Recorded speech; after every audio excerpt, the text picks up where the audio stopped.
Hi, I'm Gary Katz. I want to share with you one of the best tips I can, one of the best ones I know about cutting crown molding. There's a lot of gizmos and gadgets you can buy for setting crown inside of your saw, but really one of the best ones you can use is the one you make yourself, honestly.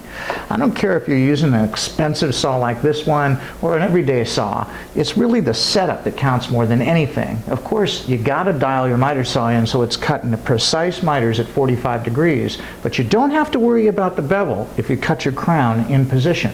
And that's the technique I want to show you. The first thing I always did when I was a kid, when I just got started in a business, is I'd take the material and I'd rock the crown back and forth in my fence here until it was sitting flat against the fence and flat against the base of the saw.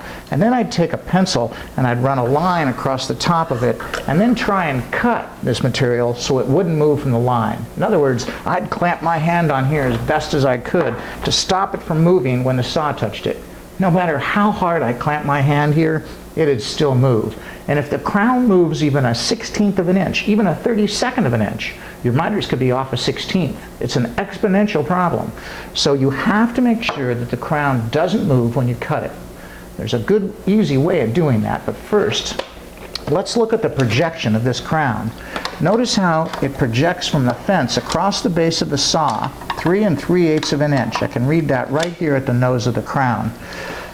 That measurement is critical. I want to make sure that it's always at 3 3/8 of an inch away from the fence when I cut it. And by the way, the crown is upside down. This is the actual nose or top of the crown sitting against the ceiling. Since it's upside down, the base of the saw is the ceiling. So we know it projects 3 3/8 of an inch.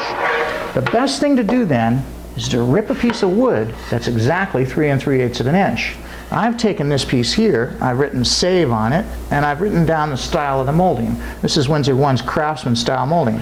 I can take this block of wood now, it's like a gauge block, and set it in my saw and put a crown stop right up against it and clamp the stop down to my saw. And what I'll do is I'll just line this old stop. I've used this several times.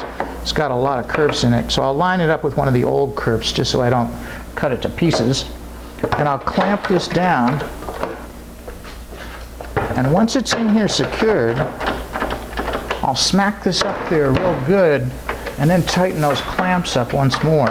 Now it'll be a little tough to get this out of here, but this stop is in exactly the right position. Now the beauty of this is you save this piece, and if you have to come back to the job a week later or 2 days later or a month later, you can set your saw up exactly the same way it was when you first were cutting, and all of your miters, even if you're coming off a molding that was previously installed, all of your miters and all of your copes will fit perfectly.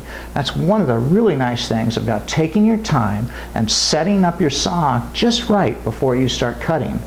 Now, one other thing you can do is, since the crown is upside down when you're cutting it, and that confuses people sometimes, put a big L on this side of your crown stop, because this is the left-hand end, not the right-hand end. Remember, you've turned the crown upside down.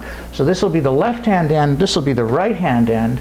Having those marks on your saw like that will prevent you from making some seriously silly mistakes. And having this setup like this will help you go much faster when you're cutting crown molding.